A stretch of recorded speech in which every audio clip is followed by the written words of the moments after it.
tout le monde, c'est Jean, j'espère que vous allez bien. Aujourd'hui, on se retrouve les gars. On est à 2 jours de la Coupe du Monde les gars. On est à 2 jours de la Coupe du Monde. J'ai tardé à faire cette vidéo parce que j'étais tout simplement pas trop dans le mood. Il y a eu la non-montée de l'AS Saint-Étienne en Ligue 1. Ça m'a un peu... je me suis un peu coupé du foot en général. Et en fait, plus le temps avançait, plus je me disais, ah, j'ai le temps, j'ai le temps. Et en fait, là, c'était dimanche. J'étais en train de promener mon chien et je me suis dit, attends, mais c'est jeudi la Coupe du Monde. Ça correspond jeudi. Donc voilà, là, on est mardi. Je pense que la vidéo va sortir aujourd'hui. Et je me suis dit, bah en fait, je vais vous faire une petite vidéo parce que je n'ai pas du tout parlé encore de la Coupe du Monde. Et ça, c'est quand même fou. Là, je vous avoue que là, j'ai commencé. En fait, avant, j'étais pas trop hype et tout. Parce que les matchs étaient un peu tard la nuit. Là, je sais pas pourquoi. Là, je suis entré dedans. Je suis entré dedans. Donc voilà, petite vidéo où j'ai parlé un peu de la Coupe du Monde. Je vais faire un peu mes pronostics pour la Coupe du Monde. Comme ça, je regarderai cette vidéo à la fin pour voir si j'avais raison ou si j'ai eu tort. Du coup, voilà, petit maillot en plus du Canada, pays organisateur. On va bien sûr, du coup, en parler du Canada. Et puis voilà, c'est parti. On va commencer directement avec la France. En plus, là, je fais cette vidéo. Hier, la France a joué contre l'Irlande du Nord. On a gagné 3-1, alors qu'on avait fait un match contre la Côte d'Ivoire, qu'on a perdu 2-1. Je vais faire mon très mauvais élève. Je n'ai regardé aucun des deux matchs. Voilà, je n'ai regardé aucun des deux matchs. Je vous avoue. Le match de la Côte d'Ivoire, je n'étais même pas au courant que c'était le jour J. Et hier, je l'ai su qu'en rentrant du travail et j'avais un peu la flemme je sais pas, j'étais pas dans la motivation de le regarder. Du coup, j'ai juste vu le score, quoi. Après, dans les matchs là, c'est un peu des matchs de préparation. Ce qui va vraiment compter, ce sera la Coupe du Monde. Donc, vous en faites pas, je regarderai j'ai regardé beaucoup de matchs de la Coupe du Monde. À part les matchs un peu bizarres qui sont à 4h du matin, ceux-là, bon voilà. J'ai un travail quand même, il faudra que je dorme. Mais l'équipe de France, oui, hier, qui ont gagné 3-1, triplé de Michael Olise. Je peux pas vous dire si on a bien joué, si on a mal joué, je sais pas. Voilà, tout simplement. Mais la France, qui est quand même dans les favoris pour remporter ce mondial, la dernière de Didier Deschamps en plus. Donc est-ce que les joueurs vont lui faire ce cadeau de la gagner? J'espère les gars, j'espère vraiment de tout mon cœur qu'on va aller, déjà qu'on va aller très très loin. Voir la gagner, ça serait trop bien. Voilà, je pense qu'on est dans les favoris. On a un groupe, je vous mets le groupe ici. Pour ceux qui n'en souviennent pas, Norvège, on commence par le Sénégal.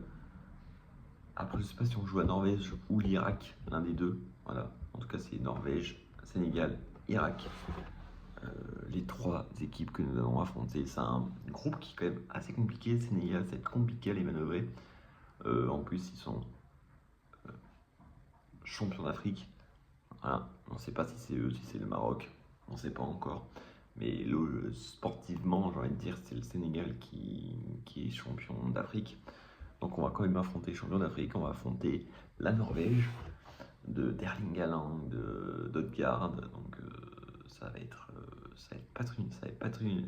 être une mince affaire. Le groupe va être compliqué. Franchement, je pense qu'on va un peu pas se mordre les doigts, mais ça va être compliqué. En fait, c'est pas comme 2018 ou même 2022 où le groupe il est quand même assez abordable. On va dire des adversaires faciles.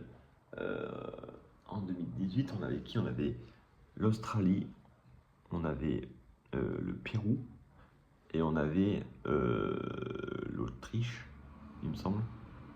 Je sais plus. Et en vrai, on avait gagné les 2 premiers matchs. Du coup, en fait, on avait un peu des. En fait, les matchs des poules, c'était un peu des matchs de préparation pour après les phases finales, quoi. Là, ça va être dur d'entrer, je trouve. Enfin bon. Après, comme on dit tous, et très souvent, pour gagner une Coupe du Monde, il faut gagner toutes les équipes. Donc, voilà, moi, on montre d'un côté on serait préparé pour le grand bain. Mais oui, je ne vois pas galérer, mais ça va pas être facile quoi. Mais bon, je nous vois être comme premier de notre groupe. Et après, ça va batailler, je pense, entre la Norvège et le Sénégal pour dire qui va gagner. Je sais pas, je vous avoue. J'aimerais bien la Norvège, moi j'aime bien la Norvège. Je sais pas, j'ai rien contre le Sénégal, hein. J'aime bien le Sénégal aussi, mais je sais pas, la Norvège, je sais pas. J'aime bien, j'ai envie qu'ils passent avec nous, voilà. C'est mon petit prono. Et donc mes favoris, on va parler un peu de mes favoris, du coup j'ai parlé de la France. Bien, c'est pas pour moi la France, on n'est pas le grandissime favori. Pour moi, le grandissime favori, c'est l'Espagne. C'est l'Espagne. Pour moi, l'Espagne, c'est le grand favori. Je sais qu'il y a l'Uruguay de mémoire dans leur groupe. Et après, ils ont des petits, je l'affiche aussi là, le groupe de l'Espagne. Mais je sais qu'il y a l'Uruguay, donc je pense que ça va être Espagne-Uruguay qui vont passer. Après, on verra. Mais voilà, normalement, l'Espagne devrait être la grandissime favori. Alors, je sais pas, j'ai vu qu'Yamin Yamal s'était blessé ou pas. Je sais pas s'il sera à 100% pour le mondial. Parce que ça y change, hein, je pense. Un Yamal à 300% ou un Yamal un peu diminué, ça change la donne. Mais quand même, l'Espagne reste sur un gros euro. Pour moi, c'est quand même, comme je dis, la grandissime favori. Voilà. Et pour moi, le troisième favori, alors, j'ai beaucoup hésité. En fait, pour moi, ça aurait été. J'ai hésité entre le mettre favori et flop. Vous allez comprendre pourquoi je dis ça. Parce qu'en fait, pour moi, cette nation, c'est sur le papier, ils ont. En vrai, c'est compliqué à la France, mais sur le papier, quasiment à chaque poste, ils ont les meilleurs joueurs au monde. Je parle du Portugal. Cette équipe, elle fait très peur. On a le meilleur latéral droit, meilleur latéral gauche du monde dans l'équipe. Il y a les deux meilleurs milieux de terrain du monde aussi dans l'équipe. En attaque, t'as quand même du beau monde aussi. Franchement, ce qui se dit que j'aurais failli mettre en flop, c'est parce que il y a Cristiano Ronaldo dedans. Rien, encore une fois, contre Cristiano Ronaldo. Ce joueur il est exceptionnel. Mais voilà, à 40 ans. En fait, moi je trouve à l'Euro 2024, c'était plus un handicap qu'un avantage, je trouve, Ronaldo dans l'équipe. Et je trouve avec cette génération qu'ils ont, le vieux PR, comme on dit, vas-y, laisse les jeunes au pouvoir. Après, tout dépend quel est son rôle. Hein. S'il est là et qu'il est genre juste un remplaçant, qu'il a pour haranguer les troupes, c'est très bien et je serais très content qu'il soit comme ça. Mais si c'est pour jouer 90 minutes chaque match et ne pas peser sur le match et genre juste handicaper plus son équipe qu'autre chose, franchement, voilà, je le sens pas très bon. C'est pour ça en fait, si comme je dis, Ronaldo est dans un rôle un peu de super sub et tout, franchement, je vois presque grandissime favori ex aequo avec Espagne, ça va être très compliqué de les partager. Mais si Ronaldo joue 90 minutes tous les matchs, ça peut finir en flop cette histoire. Voilà, Portugal, je sais même. Je crois que je joue l'Équateur, l'Espagne. Je joue mes groupes aussi. Je suis désolé, j'ai pas appris mes groupes par cœur. Je joue mes groupes ici. Donc voilà, c'est un peu mes trois favoris, on va dire, pour cette Coupe du Monde. Maintenant, on va passer au flop. Pour moi, mes flops de la Coupe du Monde. Et on va tout simplement commencer par l'Angleterre, les amis. L'Angleterre. J'ai vu le groupe, la liste de Thomas Tuchel. Et c'est un peu bizarre, je trouve, sa liste. Et J'ai vu beaucoup d'Anglais pas très contents de sa liste, donc je sais pas pourquoi j'ai mis en flop. Mais moi, en vrai, je sais pas, je le sens pas, l'Angleterre. C'est un peu une nation maudite et tout, même si on a Harry Kane qui a fait une énorme saison avec le Bayern. Euh, je sais pas, je les sens pas. Je les sens pas. Je mets leur groupe aussi, ici. Putain, je m'en souviens même plus qui c'est qu'ils ont dans le groupe en Angleterre, c'est chaud, putain. Mais voilà, je sais pas comment l'expliquer, désolé, mais je les vois pas être flamboyants dans cette Coupe du Monde. Donc voilà. Donc voilà. Deuxième. euh, deuxième. Putain. Deuxième flop pour moi, ça va être, bien sûr, j'ai l'impression depuis leur sacre en 2014, ils font que, à part, non, il y a eu l'Euro 2016, mais depuis 2016, ils font que flop, c'est l'Allemagne. En 2018, ils se sont fait sortir en poule. En 2022, ils se sont fait sortir en poule, il me semble aussi. Et en 2026, je les vois pas faire bien mieux, sachant qu'ils ont aussi un groupe assez relevé, il me semble. Je crois avec. Je sais pas s'il y a le Maroc et l'Équateur dedans. Je sais pas si c'est eux. Peut-être que je confonds tous les groupes, hein. Pareil, je vous mets à côté le groupe.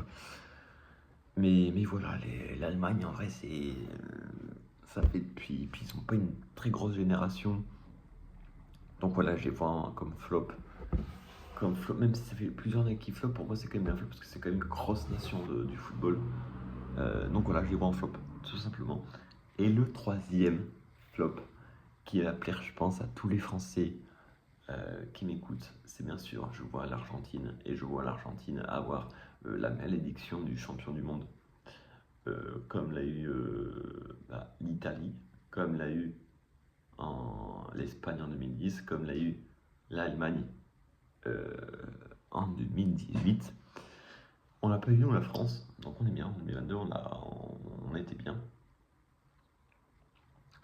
Mais oui, je vois l'Argentine compliquée pour eux, avec un Messi qui serait un peu vieillissant. Après, est-ce que le niveau de Messi, je pense qu'il va être bon quand même.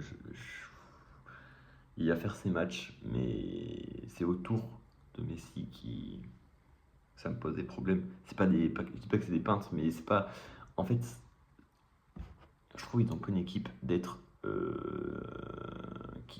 Ils ont pas une équipe qui doit être champion d'Europe et d'être champion du monde, quoi. Donc c'est pour ça. Ils vont peut-être passer. Moi, je pense qu'ils passeront quand même les poules, mais ça, ils vont s'arrêter quand même assez tôt. Peut-être 16e ou 8e de finale. Je ne vois pas aller plus loin, malheureusement pour les Argentins. Heureusement pour les Français.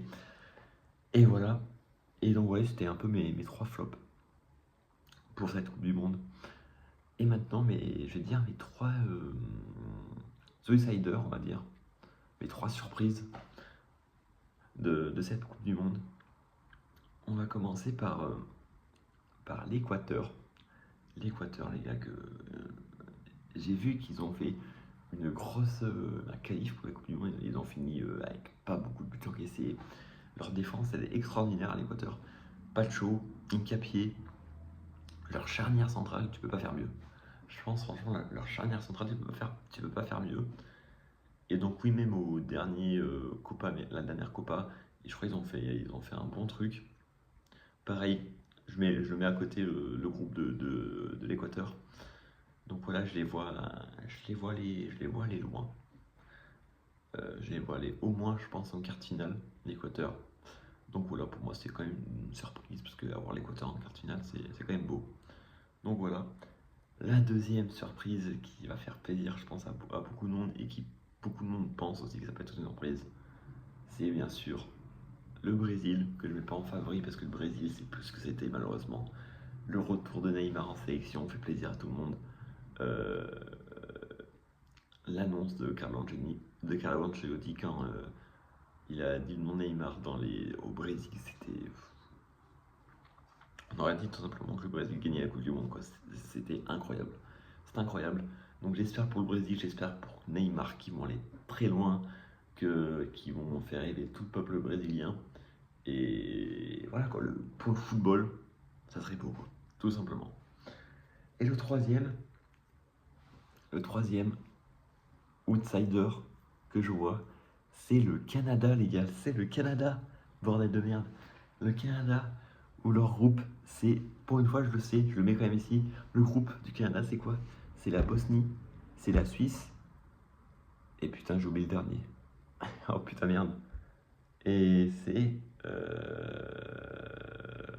Merde. Et ben, je sais plus. Putain, je l'attends. Attendez, je l'avais il y a 30 secondes, je savais par cœur le groupe. Et là, j'ai oublié un. Bon, bref. Bosnie, Suisse. Donc, ça va être compliqué quand même pour le Canada. Sachant que je pense qu'ils peuvent se taper avec la Bosnie. Large. La Suisse, ça va être compliqué. Et le dernier, putain, je sais plus le dernier. Mais bon, je les vois se qualifier. Peut-être pas premier, peut-être deuxième. Mais après, c'est la Coupe du Monde, elle est un peu chez eux quand même.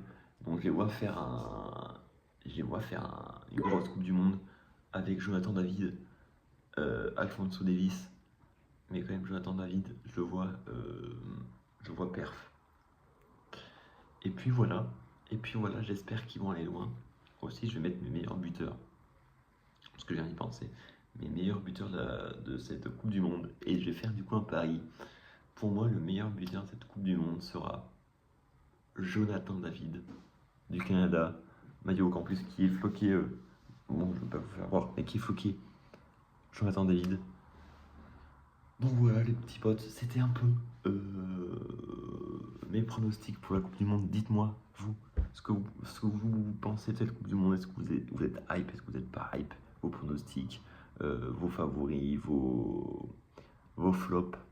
Dites-moi tout en commentaire les gars. Sur ce, je vous ferai plein de vidéos pour la Coupe du Monde, des petits shorts, des petits résumés de match, de l'équipe de France et tout ça, et tout ça, et tout ça. Sur ce les gars, préparez-vous bien. On arrive là, c'est tout bientôt là, c'est dans 2 jours. Sur ce les gars, c'était Julien. Ciao.